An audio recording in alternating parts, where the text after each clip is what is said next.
Welcome back to Benny's Custom Works, proudly supported by Sparesbox and Valvoline. Today we're making some more progress on the old IS200. We've been chipping away at this thing pretty steadily in the last couple of weeks. So today we're at the point where this is going to be a lot of housekeeping. So we're going to be finishing our cooling system, we're going to be putting our ignition leads on, we're going to be mounting that last coil again. The bracket I did before doesn't work properly, so we're going to redo that. We're going to be putting some Raceworks fire sleeve on stuff. We're going to be mounting our Haltech ECU and our wideband controller, which will probably mean we're going to have to put some holes in the tunnel to run our wideband cables through. And we're also going to be just going over the project and looking at what's yet to be completed and making a bit of a list so we've got a plan moving forward. Obviously there's still lots of little fiddly bits and pieces, including finishing our dash loom. Some of that is going to require either a wiring diagram or Dave's intervention. So I think when we started to deplug that loom, I've actually cut off the dash dimmer light, which needs to go back in because according to some other IS200 homies, they left that unplugged and they lost all their lights, which is exactly what we're seeing. As soon as they plug that back in, they got all their lights back. So I'll probably have to add that circuit back in, which won't be a mission. I am actually bidding on another car right now online through the salvage auctions. So hopefully we get that for parts. And the biggest reason I'm bidding on that car is it actually has no sunroof. So far it's been a mission to try and get a roof cut so we can actually replace the sunroof with a non-sunroof roof skin. I don't want to go through the route of pop riveting that shut and making it look super bodgy. Being that we're putting a lot of effort into the rest of the car, I do want to make the roof look like it's never had a sunroof rather than cobbling it together and pop riveting it shut. Because yeah, it's going to look tacky compared to the rest of the build. At some point we're also going to be replacing those two right-hand doors, and I did mention last video we are going to be replacing that rear bar. We basically just hacked that out to get a visual on where that exhaust tip was going to end up at. We do have plenty to do today, so let's get into it.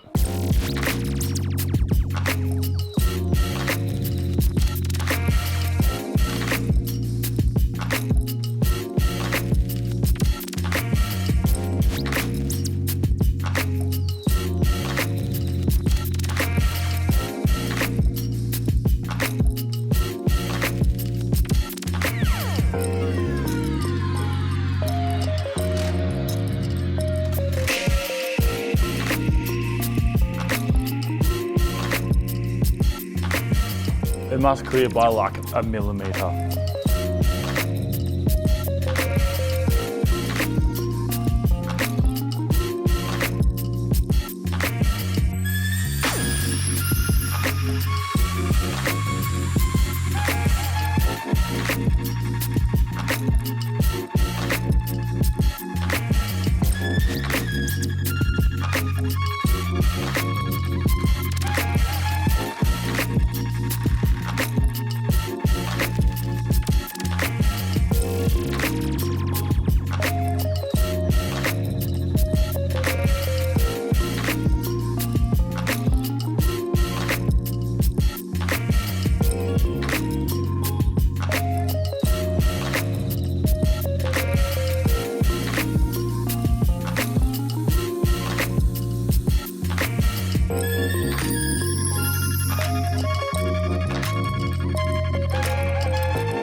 We've got our radiator back in, all our cooling systems plumbed.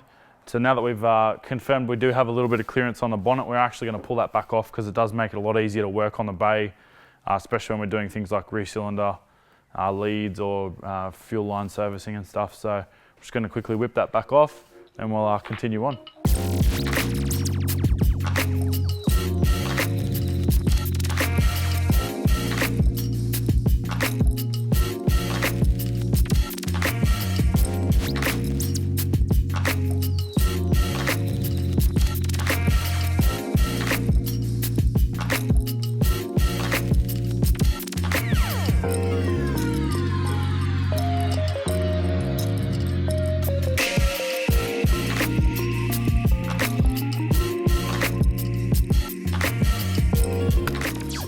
Freshness.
Well, we've ticked a ton of little jobs off today. We've definitely made a heap of progress again, and these little jobs are the ones that actually do take the longest in this sort of job, in this conversion, or any conversion for that matter.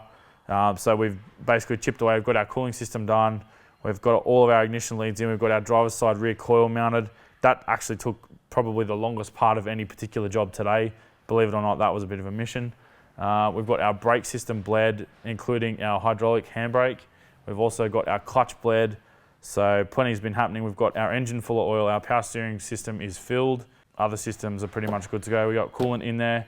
We'll keep chipping away off camera because there's going to be a few little fiddly bits and pieces here and there. We do need to order some bits to make an intake, so we'll make sure we have that before next episode. But we'll keep chipping away. Thanks for watching, guys, and we'll see you next time.